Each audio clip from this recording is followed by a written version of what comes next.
So Dave, of course, one of the biggest things that have happened in the last few years is the impact of mobile on marketing and how that's affecting the way people communicate and some of the things they have to consider when they're putting communications together. What for you are perhaps the biggest things that marketing managers, business owners have to start considering in a mobile age?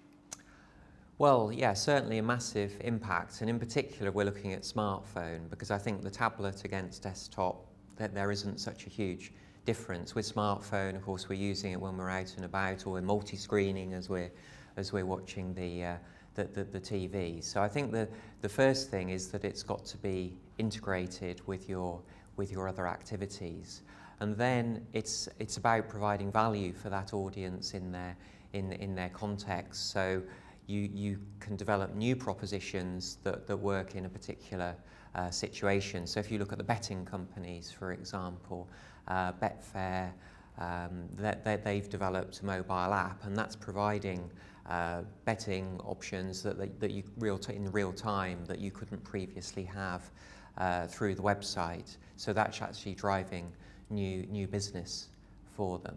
But I think the most important thing is to ensure that you do have that mobile throughout the customer journey and it is integrated.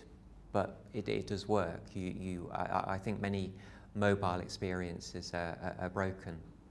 Yeah, absolutely. And one of the words you touched on there, which I think is really important and I think too many people miss, is this idea of context. Is that once someone's on a mobile device, there's a context in which they're searching, looking, or interacting with whatever it is. How important do you think it is to kind of consider context and utilise that within the mobile screen? Yeah, it's really important, particularly for local businesses, I think. So it's a horrible acronym, really, but we'll go there. It's SOLOMO, so social, local, and mobile together, and that's all about getting context and being more adaptive in the content you deliver.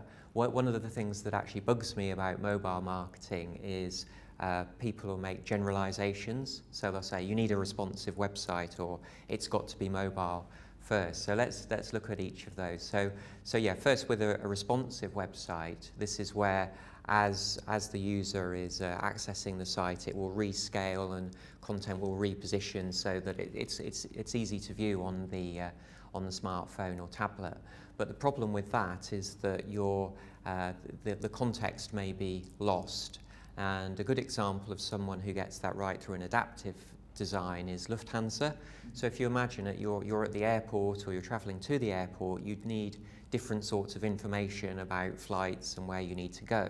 So rather than just rejigging the screen, if you like, they actually provide new functions that you'll see on the smartphone version. Whereas the desktop is more about when you're looking at destinations and picking up a relative or so on. So it's important to have that adaptive approach.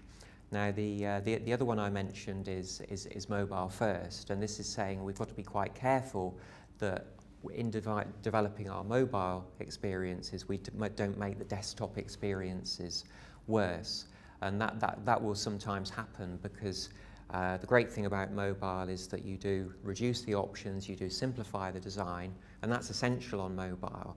But actually it might mean that some of the content and context for different audiences that you have on the desktop site are missing.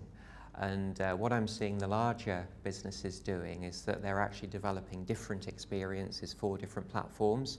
So we have appliances online, the AO.com, they're white goods, fridges and electricals of different sorts. So what they actually have, because they're a big enough brand to support it, they have a separate UX team that's working on the smartphone, tablet and desktop versions, and they're doing conversion optimization so they get the best revenue per visit from each.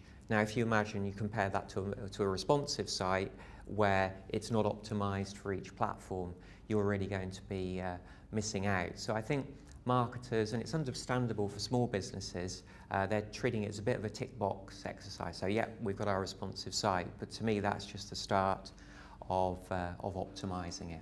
Really it's about being customer centric again, isn't it? And thinking about the user experience on each platform and how that may differentiate. And sometimes maybe it won't, and sometimes it will.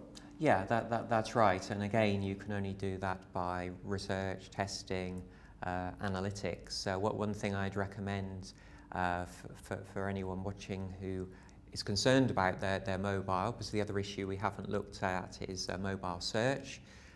Google is now favouring mobile-friendly sites. So in Google Analytics, one of the key techniques that people don't know about is a segment or an advanced segment, which allows you to isolate a particular audience. So you can say, just show me the smartphone visitors, or show me smartphone visitors from Google or search engines in general. So you need to make sure that you are getting visibility on smartphone, because some businesses have been hit because they don't have a responsive site at all.